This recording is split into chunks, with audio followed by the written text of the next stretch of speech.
शिक्षा के क्षेत्र में मुरादाबाद लगातार आगे बढ़ता हुआ दिखाई दे रहा है। बच्चों को किताबी ज्ञान के साथ साथ अब सामाजिक ज्ञान भी देने के लिए काम किया जा रहा है। उद्देश्य यही है कि बच्चों की जो कमियां हैं उनका सुधार हो और बच्चे शिक्षा के क्षेत्र में आगे बढ़ें।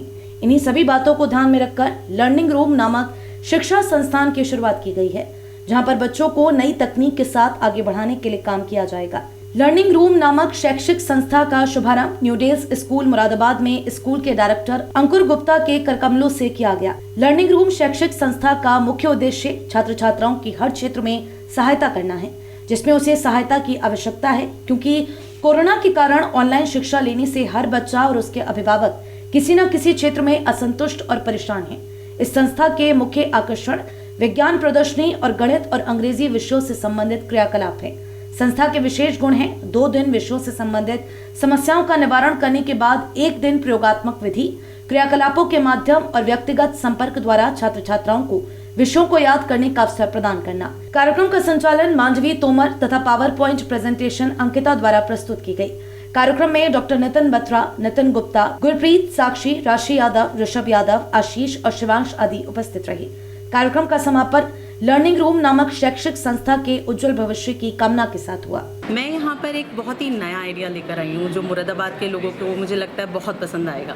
ये मुरादाबाद के लिए नहीं, ये शायद सबके लिए एक नया आइडिया है। आप और हम यहाँ पर जितने लोग भी प्रेजेंट हैं, वो सभी लोग एज अ पेरेंट इस 2 साल के कोरोना काल में बच्चों की पढ़ाई को लेके इतने चिंतित रहे हैं। मेरे ख्याल से ये हम सभी जानते हैं, पर हम क्या कर सकते हैं? हमारे पास फिर वही ऑप्शन है, स्कूल जाइए, उसके बाद बच्चे को कोचिंग छोड़ के आइए। तो कोचिंग में बच्चा जब जाता है या स्कूल में बच्चा जाता है तो वहाँ पर क्या कमी रह जाती है? जब बच्चा स्कूल में जाता है या बच्चा कोचिंग में जाता है तो वहाँ पर वो टीचर पढ़ाता है, पर क्या 50 बच्चों की क्लास में वो हर एक बच्चे पर वैसे ध्यान दे पाता है जैसे कि कोई एक माँ बाप दे पाता है? तो यहाँ हम लाए हैं आपके लिए लर्निंग रूम। लर्निंग रूम एक ऐसी जगह है जो हर एक बच्चे के लिए है। जब हमारे यहाँ बच्चा पढ़ने आता है, जो कि क्लास 5 to 10 तक के लिए है, तब वो बच्चा हमारे टीचर्स के द्वारा पढ़ाया जाता है। पर सिर्फ पढ़ाना काफ़ी नहीं होता। मैं मानती हूँ कि सिर्फ पढ़ाने से अगर ये सब प्रॉब्लम सॉल्व होती तो मुरादाबाद क्या, बहुत सारे अच्छे टीचर्स हैं। प्रॉब्लम ये है कि जब टीचर पढ़ाता है तो उसके बाद कोई ये बताने वाला नहीं कि जब बच्चे को दिक्कत आए, क्या ठीक से पढ़ना है, कैसे गलत होगी पढ़ाई।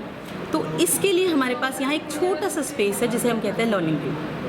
वहाँ लर्निंग रूम में आपके बच्चे को पढ़ाने के बाद जब टीचर्स पढ़ा लेंगे, मान लीजिए क्लास 9th में बच्चा है तो 9th के बच्चे का आज टीचिंग सेशन है, अगले दिन उसका लर्निंग रूम सेशन है। लर्निंग रूम सेशन में वहाँ एक फैसिलिटेटर रहेंगे, तो इंग्लिश का उसका शेड्यूल्ड है आज, तो वहाँ इंग्लिश का फैसिलिटेटर उस बच्चे को जब वो सॉल्व कर रहा है, पढ़ रहा है, तो उसे मदद कर रहा है। तो पेरेंट्स का जो अटेंशन और टाइम नहीं मिल पाता घर पर, वो यहाँ हम दे रहे हैं।